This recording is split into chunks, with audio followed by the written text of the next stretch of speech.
accepting members. First of all, happy International Women's Day to everybody. And in that honor, I'd asked Louise if she would be kind enough to speak to our club. So Louise McCann is a financial services executive with 24 years banking and finance experience. Louise has held several national and regional leadership roles with some of Australia's largest banks. She has a passion for supporting the success of small to medium companies in the profit and for-purpose sectors. Louise holds a Bachelor of Business degree and has served on a number of not-for-profit boards. Currently, she's a president of the Hornsby Ku-ring-gai Women's Shelter and chair of the Australian Dental Research Foundation. Louise, you have the floor. Thank you very much, and thank you for that introduction, and thanks for the invitation, Saha. It's been lovely getting to know you over the last couple of years, so I really appreciate everybody's time today. I've sort of planned on about 20 minutes. Is that about right? Great.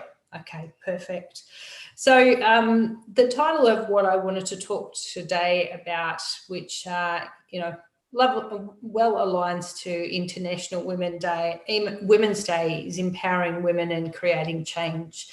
And being involved in the Hornsby Ku-ring-gai Women's Shelter, I've seen firsthand and through my own experience of how important empowerment is if you're going to create change and certainly support vulnerable women within the community. So I thought I'd start off with sharing a little bit about my background and why I got involved in Hornsby Ku-ring-gai Women's Shelter.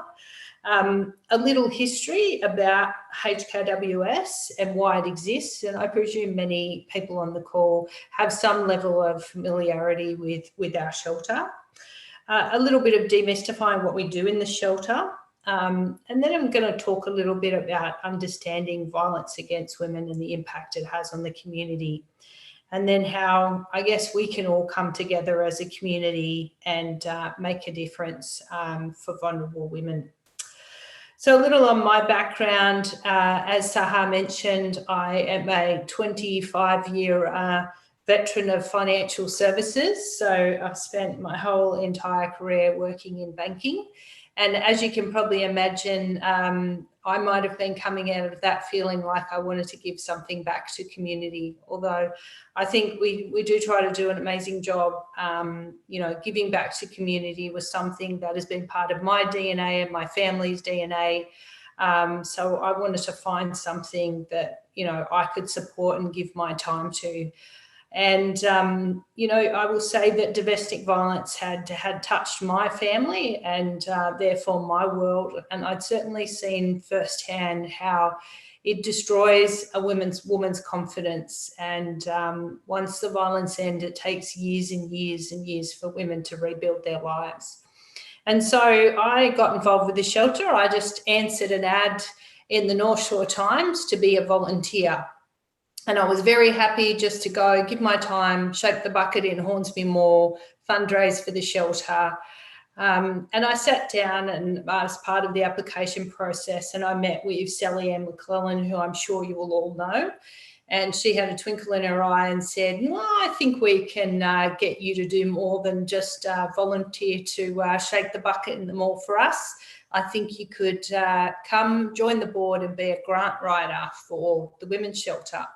Now, for anyone who writes grants, they are a labour of love and very intensive, but it certainly helped me learn very quickly about the incredible work that the shelter does.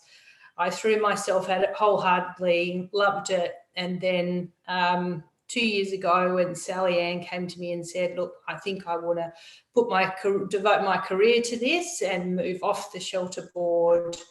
Would you become president? I took a bit of a gulp at the time because I know Sal works 60 hours a week in the shelter as a volunteer and many, many other things she does for community. And I thought, how will I ever be able to fill those shoes working full time and also on another board? But the opportunity was too important to me. So I thought, I've got a great board around me, a great community, and the pathway's already been created. So I really want to step up and do this role. And so 18 months, heading towards 2 years now, I've been acting as the president, and it's certainly changed my life for the better. And I'm incredibly proud to do the work that I do.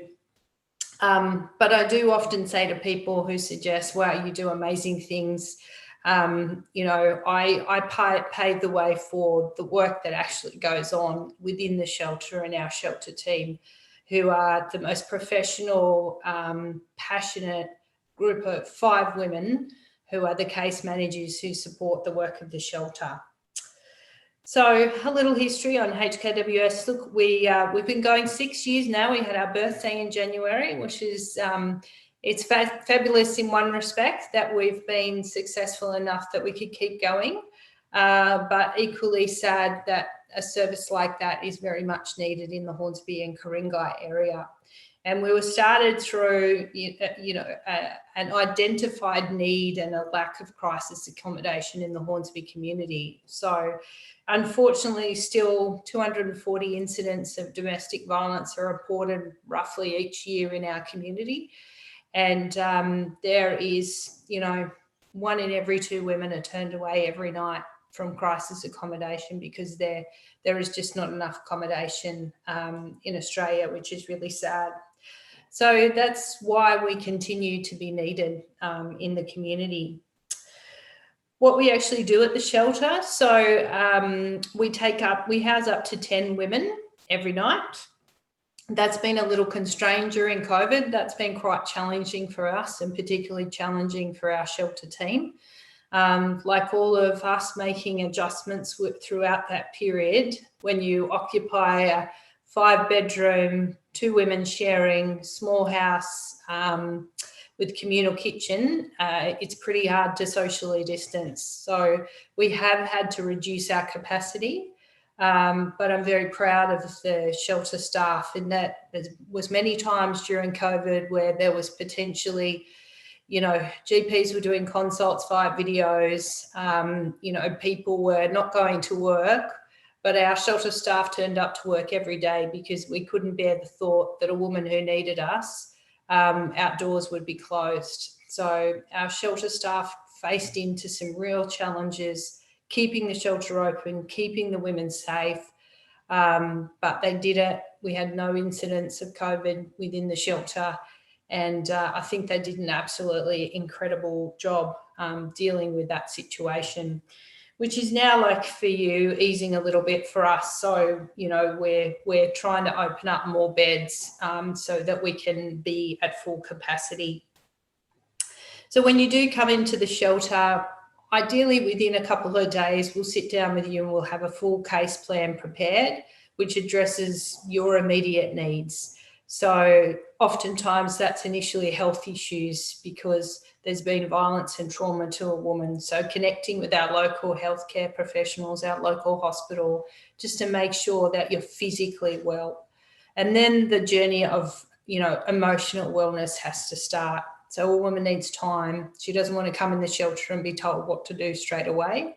But in time, we work and create a structure and a plan for these women. So usually there's a lot of counselling, and we have professional counsellors amongst our team. There's a lot of, court support, and the really big things, for any woman who has been in that situation is creating that sense of self-respect and that sense of confidence. And that's where our case managers are just fantastic at doing that.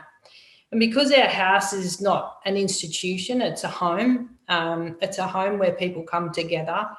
There's comfort from the other women that are in the home. So we that's I suppose the special part of our model. It's all about community and creating an environment where women are supporting women to get well again. And look, our goal is that a woman spends up to 3 months with us, and we really work on dealing with the issues that they have. And when they leave our shelter with prospects for a job, for education, and most importantly, they leave our shelter with a safe home. So our biggest challenges are often finding transitional properties for women to move in that are affordable. I don't know if anyone's been watching the property prices in Hornsby, Ku-ring-gai over the last month. If you're trying to buy a property, commiserations, because if you're trying to sell, congratulations. But it is just getting incredibly unaffordable for most of our women to be able to buy a property or acquire a property or rent a property. So that is certainly one of our biggest challenges. But ideally, we use our networks and we do find a home for them to move into. Our support of women doesn't just stop there. We then work with them really closely to provide outreach. So as you can imagine, it's okay once you're in a supported environment in a shelter, but once you leave our shelter, then you've got to face the day-to-day reality of life again. And so we offer outreach services. So that could be a phone call every day for the rest of your life if you need it. Or it can be a cup of coffee once a year to see how you're going. So that's all part of the service that we provide. So to operate our shelter, we're about 30% government funded. So we have to fundraise about $400,000 a year to keep our doors open. And we do that through support of groups like Rotary. So we rely on our community to work with us to raise those funds to be able to keep doing the work that we do. So it's quite a challenge, and we're a local community. We don't have overheads. We have a volunteer management group or board. So the things that certainly keep me awake at night are, how do I fundraise enough money to keep doing the work that we're doing, knowing the demand that we have? And also, how do I make sure the safety of the women within our home and our shelter staff, because we certainly do deal with very volatile situations. But we keep doing it. And, we had incredible support throughout COVID. And we were very lucky that through years of support, we were actually able to move into our own home. So we purchased our own home in the Hornsby Ku-ring-gai area. Lucky we bought last year, because I think we'd be priced out of the market this year. And we were very fortunate that Bendigo Bank subsidised part of the interest on part of our loan for a period of time. So like every other Sydney-sider, we now have a mortgage, but with my banking hat on, I'm very comfortable. We can manage that mortgage, but we will need to continue to pay that off and ideally at some point be debt-free. But our new home opens up a whole world of opportunities for us. It's a bit of a rough diamond at the moment. So if anyone knows a good electrician or is keen to pick up a paintbrush, we can always use some help like that. Because she's not quite fit for purpose for having women in the shelter, but she's got great bones. And look, we hope to be in there in the next couple of months. We've got a little bit of work to do with council. And part of the driver for buying our own home was that we didn't want to turn away women that had children for the right situation. So we've always been a single homeless women's shelter, and that's predominantly because that's where the greatest area of need has been. But we've had a lot of heartbreaking situations where we've had a mum, her children have been taken because she's become homeless. And we think in that situation, in the right situations, we would be better placed if we could have a mum, especially a mum with a new baby, which we do see quite a bit of. So we have a home that we can do some more work with. We'll have to fundraise some more money that we can set up to have women with children. So we're really excited about that new development for us in 2021. So just a little around understanding violence against women, and really at the heart of violence against women is gender inequality and, power imbalances. And, it's not just physical, it's not just sexual, it can be emotional, it can be coercive, and really, a perpetrator of that needing control. And I think, we talked today about International Women's Day theme today was about choose to challenge. And to be honest, I didn't really like that theme when I first heard it, because it kind of implies that all women have the ability to choose, and gender inequality and violence against women, choice is taken away. And I think about it, and I think the amazing people on this call, I know the work that Rotary does, and the women in my environment and the men in my environment should choose to challenge on behalf of women who can't challenge for themselves. And, I think what's really important, if we're ever going to break the back of domestic violence, then we all have to create a culture of calling out violent behaviour and disrespect. And there's a saying that I've always liked, which is the standard you walk past is the standard you expect. So, I think it's on all of us to educate our kids, our neighbours, call it out, and, choose not to stand for disrespect, not just disrespect of women, but disrespect of anyone who has lost power and control. So not a sermon, but just something that I try to choose my life by. And I think as good citizens, we need to make sure that, we're calling those behaviours out, and that we're doing things to make sure that those things don't happen within our community. So I guess that's a little bit about what we do at the shelter, and happy to kind of take any questions or in your hands, Sahar.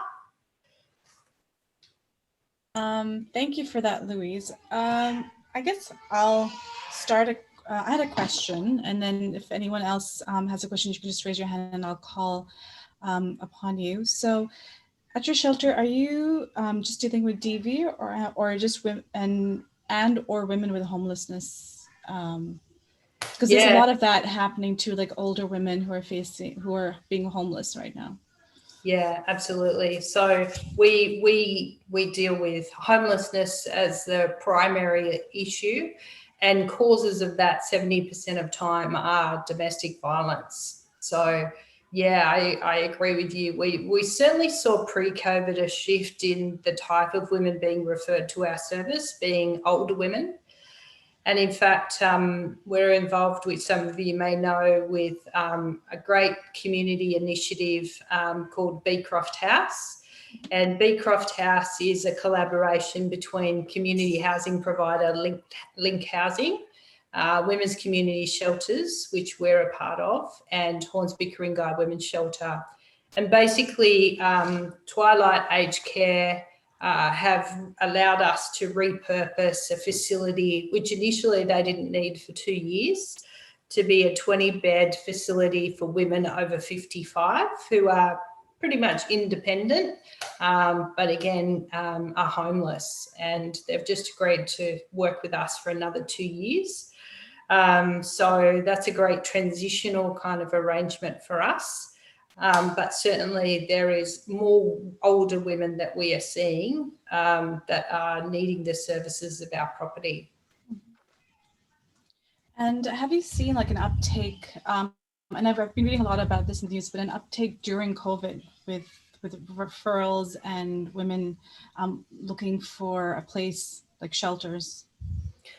So COVID was very interesting.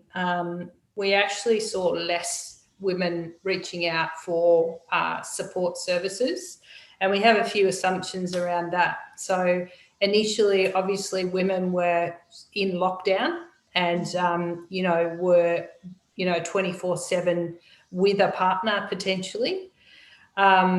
So we saw a lot of surfing of our website at early hours of the morning. So we felt that potentially that was, a cry for help that sort of couldn't eventuate into a referral. We think that JobKeeper and JobSeeker and the additional government support probably helped people in terms of financially, so they weren't necessarily becoming homeless. So that extra social assistance made a difference. And equally, government freed up a lot of hotels to be, overnight short stays for women who needed help. So we saw a lot of women choosing those options because they potentially didn't feel safe coming into the shelter. And so that's not ideal. That really not an ideal situation, because the women are not getting the help that they need. Yeah. They're getting a short-term hotel bedroom, but no support to actually deal with the trauma that they've been through.